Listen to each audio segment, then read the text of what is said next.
welcome back to Alice Talks Football and welcome back to a live Manchester United news show. And it says I've been live 30 seconds and I clicked the live button 5 seconds ago, so I don't know if I went live early and you all saw my weird singing at the start just before I went live. Who knows? But we're diving into a live news show, and in today's live stream we've got updates on Lisandro Martinez and Lenny Yoro's updates on Lenny Yoro and Lisandro Martinez's injury, what the latest is on that. We're going to talk about Ruben Amorim's game and the real reason behind Manchester United's struggle, and some pretty shocking statistics coming out about certain players and what went down there. We're also going to be talking about Manchester United's transfer plans. We've been linked to Cunha, Kenda, more players ahead of January moves. A little bit of a Rashford Grealish situation we're going to touch upon as well. Amir Ibragimov, Amorim's big plan for the youth, Godwill and other talents to be given opportunities. Diego Dello speaks about Amorim's impact and what he's changed in training already, and a little bit of news and updates on Bruno Fernandes. So guys, please do go ahead and hit that like button if you have not already. And of course, subscribe down below to Alice Talks Football if you're new, because I want to talk about some things about the players and Ruben Amorim and how I feel that he's sort of been let down, and why we need to not be critical of Amorim, because there's one or two idiots already saying that Amorim's just another Ten Hag, this and that he's bad. And I think we need to not be critical of Amorim. I think we need to actually dive into the facts and information upon more. But I just wanted to say right now, I'm currently on 97,898 subscribers. So I'm only 2 subscribers away from 97.9k and 102 subscribers away from 98k. So if you're watching right now and not subscribed, please do subscribe down below if you're new, and all of that as well. I think there's a bit of a delay in my live chat as well. By the way, I'm not sure why, but I don't know. My stream seems a little bit glitchy. There seems to be a little bit of a delay. So if someone just puts test in the live chat, then I can just see what the delay is on StreamYard. But let's get into the injury update. Then I want to get into some information. Lisandro Martinez will be out for 2 to 3 weeks, depending on discomfort and rehab. Spinal injury, not that serious. It's annoying that Lisandro Martinez keeps picking up injuries here and there, but this is his first injury of the season, and he's only out for a short period of time. With Luke Shaw coming back, Luke Shaw can fill that left centre-back role. Luke Shaw did a very good job, actually, when he came on. He was a big improvement on Johnny Evans, actually. He did a very good job when he came on. And with Luke Shaw, the question has never been ability. With Luke Shaw, the question has been, why can't you stay fit, mate? So it's not the end of the world with Luke Shaw back fit, assuming Luke Shaw doesn't get injured next week. Lenny Yoro has not suffered a setback. He was expected to be in the score versus Ipswich, and then last minute he wasn't. He pulled out, but it's not because he suffered a setback. It's that United are trying to be really careful. I have to say, Mazraoui was excellent at right centre-back. Mazraoui was probably the best player on the pitch after Anana. Mazraoui, Anana and Ahmad were standout players, and Mazraoui could do that right wing-back role. Okay, I can see all the tests, so it is working. It is working. There's just like a 20-second delay on the live chat for some reason, but big up everybody in the chat. But yeah, Lenny Yoro has not suffered a setback, which is good. He's just, what Man United are trying to do is, because they rushed Luke Shaw and Lisandro Martinez and Casemiro back from injury last time, they don't want to repeat those mistakes again, particularly with someone like Lenny Yoro that's so young and new. They want him to be playing when he's fully fit, when he's fully ready, to avoid him playing on an injury and not being as good, because they know the confidence and the mental side of that will be massive. And they just want to integrate and mould Yoro in, and that is the complete right decision as well. This worse than bad, because these imposters can't take Amorim's training, so we'll have to change his style to play United players. Toxic culture, says Marseille. I don't know if that's how I say your name. Now, I think the players are really taken to Amorim's training, and I thought the first 5 minutes of the Ipswich match, we actually saw what Amorim was trying to do with Amorim's identity. We did a video showing footage from Amorim's training sessions, how he was setting them up. In the first 5 minutes of that Ipswich match, exactly how we played. They could only do it for 5 minutes, but we saw it there. And I think Amorim is doing well in training. He's communicating his ideas well. I just don't think he has the players to do what he wants to do. And I feel for Amorim. Because this is what I mean. And this was interesting, this tweet here I'm going to read out. This was tweeted by SRX MUFC, and I saw 2 other people tweet this. Just heard this stat on Sky Sports. 2nd lowest distance cover for us this season. First game under a new manager, and you can't outrun the opposition, or at least just work harder than you normally would. At least, let alone cover the least ground you have all season bar 1 game. Now, one of Man United's biggest issues has been the athleticism of the players, our ability to cover ground. We can never outrun our opposition. Our opposition seem to be fitter than us. They seem to be better athletically than us. And this game versus Ipswich was the second least amount of ground covered in a single game. So for Amorim's first ever game, we'd basically run more in all of our other games under Ten Hag and Ruud than we did in Amorim's first game. Bar one game. The ground coverage. And this here is the real reason why Amorim will struggle at United. Fact. And I'm not saying it's because the players don't try. I don't think that Eriksen and Casemiro have the legs to run as much as Ipswich midfielders do that are fresher. I'm not saying it's because they're not trying. But what I am saying is they could have run a bit more, some of them. Let's not deny that. The fact that we cannot outrun our opponents, the fact that we are one of the worst teams in the league at covering ground, is why Amorim will struggle when he plays a system that demands intensity and he demands everything. Now, this is not necessarily on lack of effort. This is also on poor recruitment, profiles around. But the recruitment team has got to get it spot on. They've got to get players like Belieber, an absolute engine that can run the ground. They need to get Semenyo, Branthwaite, athletic type players. I'm not saying that that's who they need to sign, but Branthwaite, Semenyo, Belieber, João Pedro, all very athletically gifted players. You look at Kulusevski, you look at Solanke, you look at the running they do for Tottenham and Ange Ball, and you look at the running Tottenham to compare to Manchester City. That's why Tottenham beat Manchester City 4-0. Man United need players that can run. Liverpool are top of the league because McAllister, Szoboszlai, Gravenberch, they can cover ground, they can run, and when we played them three in midfield, they absolutely swarmed us in midfield, and they beat us 3-0. That's why Liverpool were good. That's why Tottenham beat Man City 4-0, because Man City's midfielders couldn't run as much as Sarr, couldn't run as much as Kulusevski, couldn't run as much as Basuma. Gundogan struggling to catch up, Bernardo Silva struggling to catch up. This is a big issue that we have inside United. A big issue is ground coverage. Our players can't outrun opposition and cover ground. And until we get players that with the athletic ceiling to compete with those like Liverpool, like Tottenham, even Newcastle, they might not be as technically good as some of the teams I've mentioned, but their athletic ceiling, we will struggle. And that is one of the reasons. It doesn't matter if it's Ten Hag, Ruud van Nistelrooy, Pep Guardiola, Sir Alex Ferguson, Ruben Amorim, we will struggle. And that is on the players as well. This was our first game with Amorim, and we knew a lot of players would struggle with Amorim's style. Going forward, we will start to see improvement when he starts others better suited. Yes and no. I think we'll see improvements when the players learn and grow and understand the system more, and when other players are implemented and he knows what profiles he's got.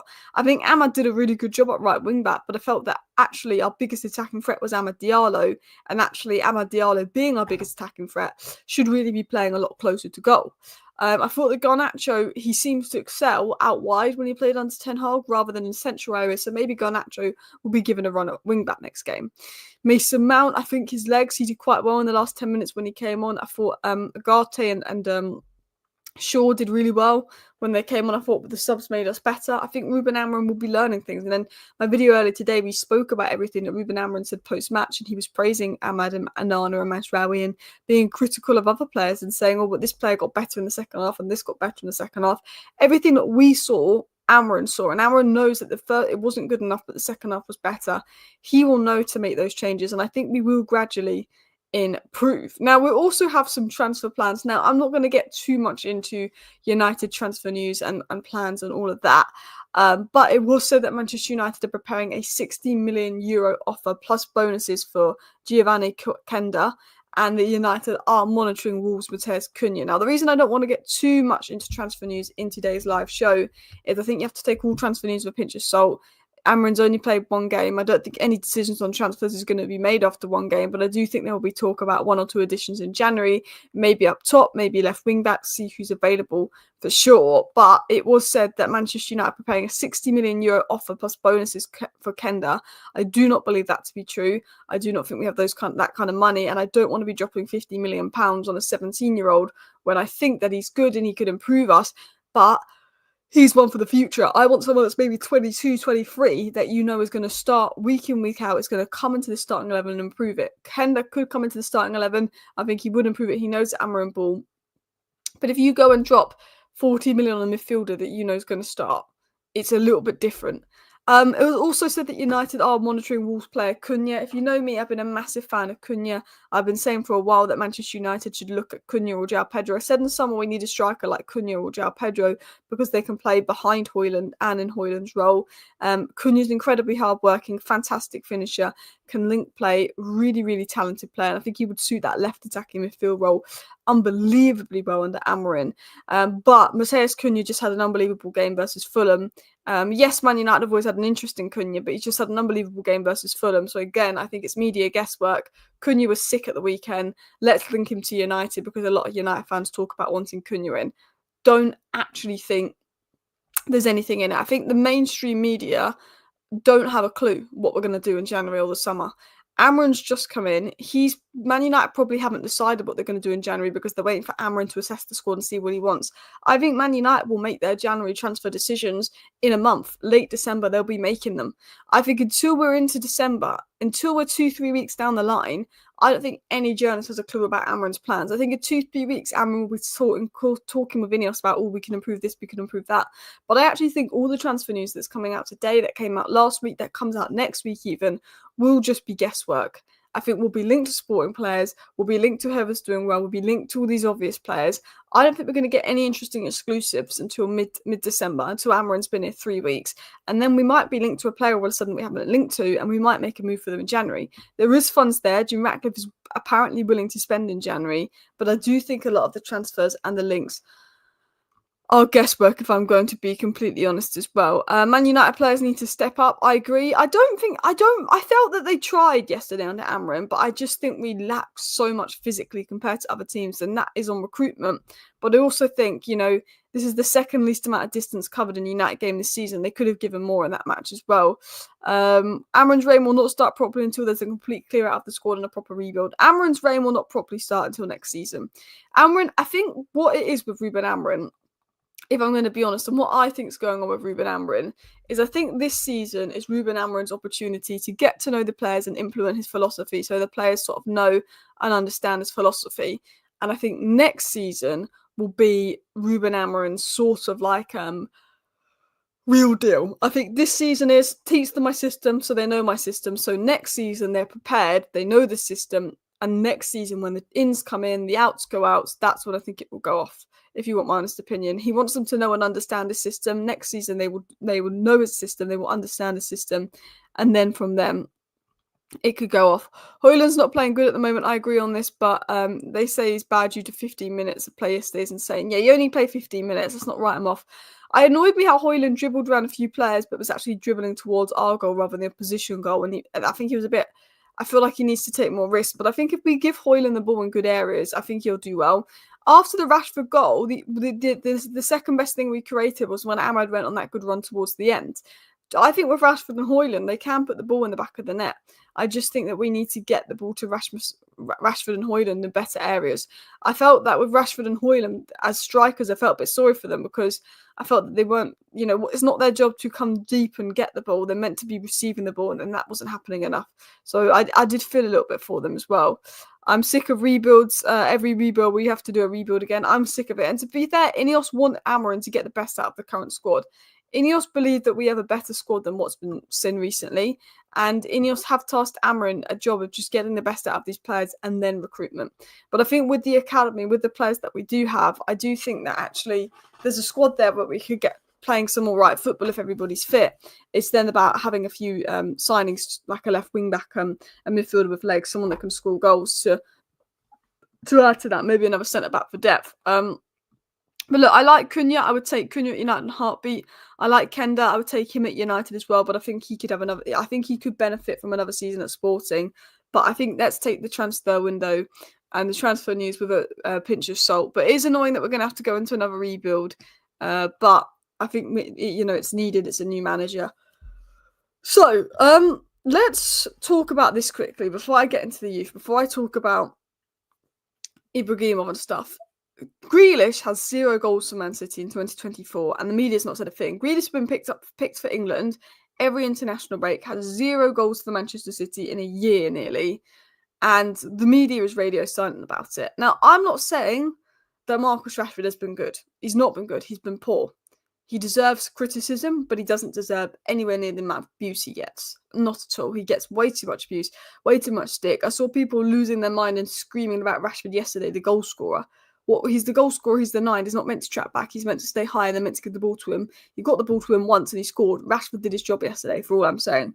But £100 million and 0 league goals in 2024, and he still gets picked for England every time, flies under the radar. The media only care when you play for United, because Rashford has 9 more goals than Grealish in 2024, and the way that Rashford is spoken about in the media, compared to Grealish, you'd think that Rashford is rubbish and Grealish had been so much better than him this season, when in fact, Grealish has been just as bad as Rashford and still not even got the goals. And I think it's mad how if a player plays for United, they get a different level of attention. A different level of attention. I'm not saying that Rashford's been good this season, but it doesn't take a genius to think, wait, Grealish has been just as bad as Rashford for the last year, still gets picked for England, still gets so much love in the media, despite Rashford, every 3 weeks he goes and helps at schools, and it's not PR because he actually keeps it quite quiet. Rashford's getting slated. And I think it's because Rashford plays for United. That's what it is. Man United are playing badly. The media know that when Man United are playing badly, if they write really negative articles, they can feed on Man United playing badly. They can make a lot of money off that because it gets interactions. Taking the mick out of United, bringing United down gets interactions. Man City, because they're doing well, they don't want to write anything about Grealish being bad because no one's going to care enough because City are doing well. So they're focused on Rashford. Also, he plays for United. The media out to get United. United, Liverpool and Arsenal will always be the 3 most spoken about sides in a negative way in the media because of the jealousy towards them, because they are the biggest clubs. Grealish, 0 goals. Rashford, 9 in that time. I'm not saying that Rashford's been good. He has not been good this last year. But the way that he is wrote about in the media, the way he's spoken about in the media compared to Grealish, well, if Grealish was in a United shirt and Rashford was in a Man City shirt, I think it could be the complete other way round as well. Someone said, I think Rashford could get back in form under Amorim. I think he could. I do for sure. I just think we need to create chances. What Amorim needs is time first, as I'd love the old times at United under Fergie, and this is coming from an Arsenal fan. Yeah, I think a Man United-Arsenal rivalry in a title race would be great. But you're absolutely spot on. What Amorim does need is time. As we spoke about, we've got one of the most unfit teams in the league. We've got one of the poorest teams when it comes to athleticism in the league. Second lowest distance covered yesterday versus Ipswich for Amorim's first game. Absolutely shocking. Absolutely shocking stuff, that is. And that we need to give Amorim time. It's not his fault that the players can't cover the distance he wants. That's what it is as well. Someone said 350k a week. Yeah, I can understand why we want Rashford to do better. I'm not saying that Rashford's been good enough this season, but I think the way Rashford's treated compared to Grealish is ridiculous as well. I think the media have agenda against certain players. I think Man United, Liverpool, and Arsenal players, if they've been bad, there'll be a lot more attention on them than a Man City player there would be as well. Alice, do you think Amorim will be moved higher up? I think so. I'd move him higher up, and I think Amorim will see that, and I think Amorim will move him higher up, to be honest, as well. What's the credibility to the Cunha links? I don't think it's the most credible. I think it's guesswork. But I do know we've had interest in Cunha for over a year. We were credibly linked to Cunha 2 summers ago, so I do know there is general interest in Cunha. We were linked to him in Ten Hag's first summer, but I don't think that the links to Cunha today are super credible. I think they're probably old links that a journalist is recycling and thinking, oh, I'll write about that again now, even though the journalist could have been told that 3 months ago because Cunha had a really good game and, United fans are talking about him. I don't know what the links is with Cunha, but I do know that United have always liked Cunha and kept an eye on him for a little bit as well. Amorim benched Sporting's top players after 4 or 5 games. Let's see how he handles the likes of Rashford after a couple of games. Yeah, we'll see what he does with Rashford, Bruno, Casemiro, all of the top players at United. Again, I don't know this narrative of everyone saying Rashford had a bad game. In my opinion, Rashford didn't have a bad game. He's the striker. He's meant to stay high. He's not meant to get back and get involved in play. And the one chance that was created from all game, he scored. That's what I assume he was tasked to do. So I don't get the negativity around Rashford after that game.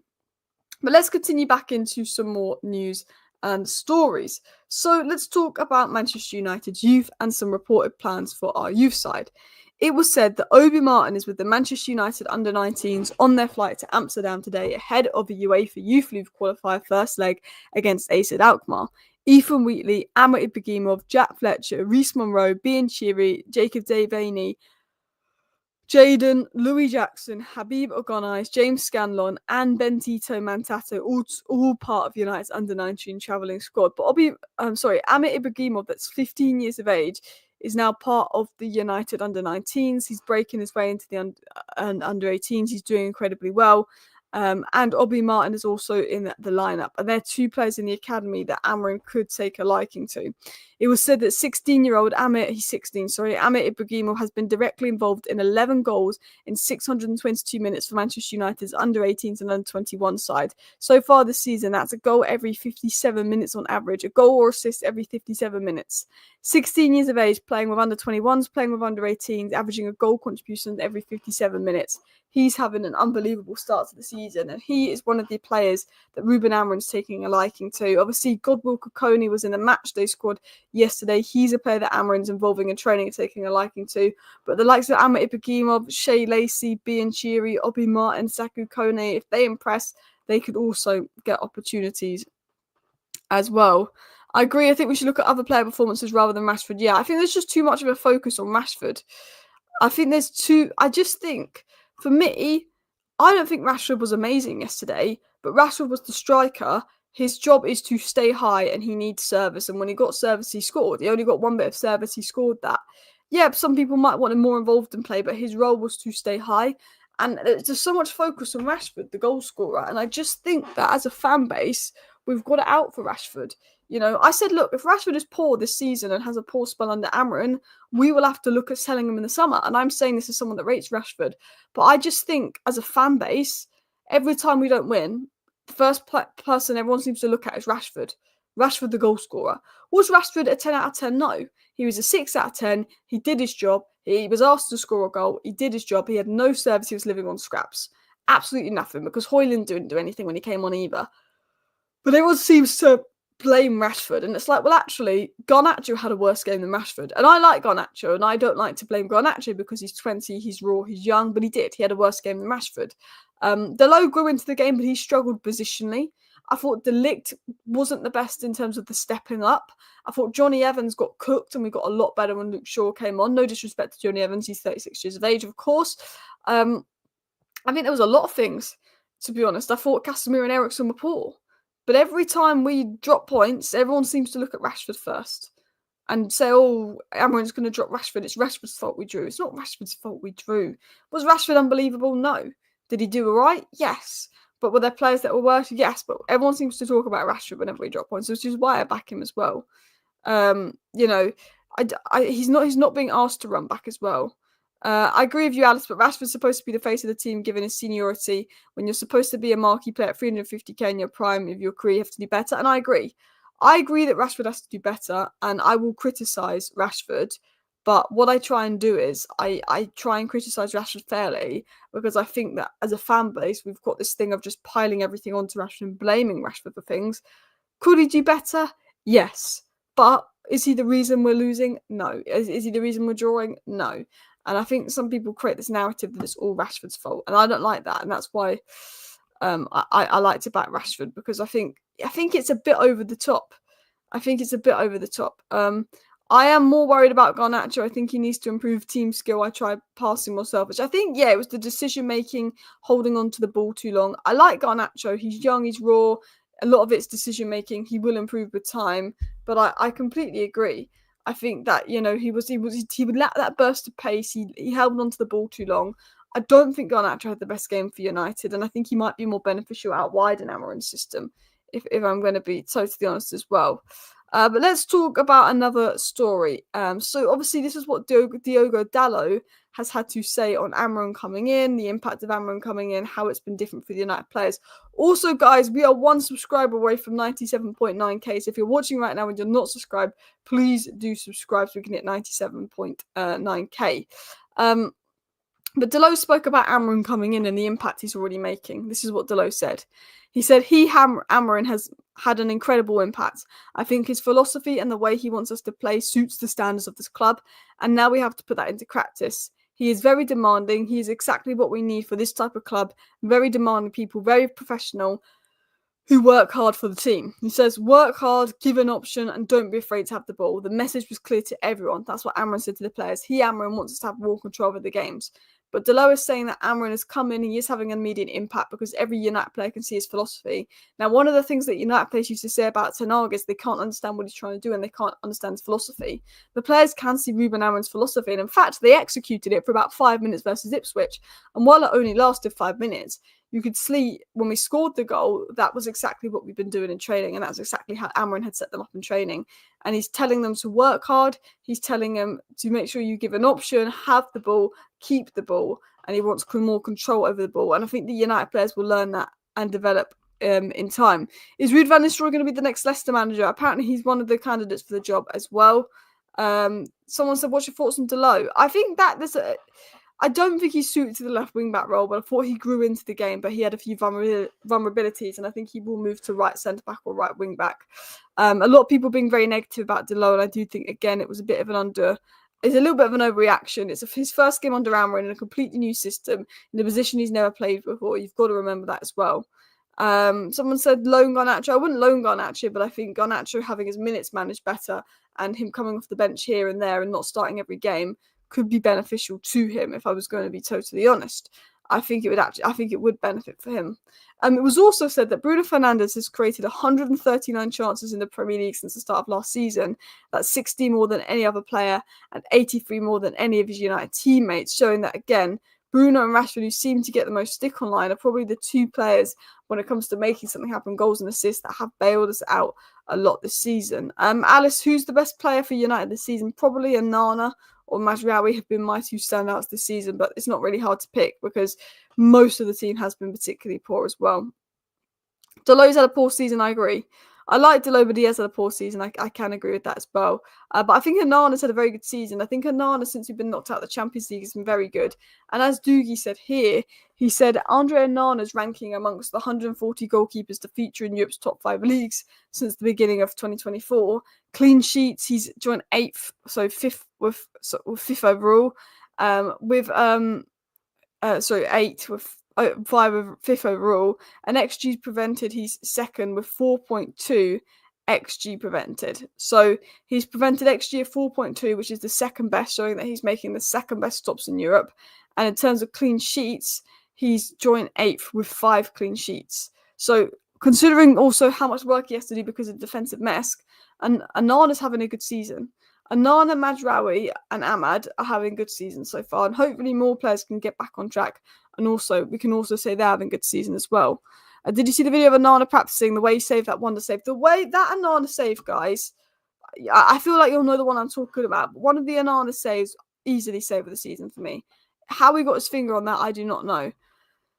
I like Delo, but I think he hasn't got the attacking output to be a wing back because he got into these areas and he wasn't doing anything with it. He just didn't have that natural instinct. So while I like Delo, I don't think he's got the attacking instinct to be a wing back. I think Delo, if he's going to make it work at United, could be more of a right centre back, competing with Mazraoui for that.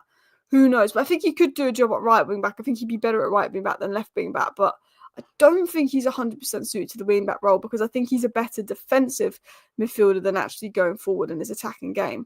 But yeah, I wanted to basically talk about this live stream and talk about the fact that we need to stop being critical on Amorim. When he has players that run that little, it's going to be hard for him, especially when his football's so demanding. I wanted to talk about Cunha. I wanted to talk about transfer news. I wanted to talk about Anana, Garnacho. Yesterday's match, which was underwhelming, I'm not going to lie, it was not the best match in the world. There were some positives, there were some negatives, but we didn't lose the game. We can build on that. I think we've all learned that it's a marathon, not a sprint. I think that's one thing we've all learned.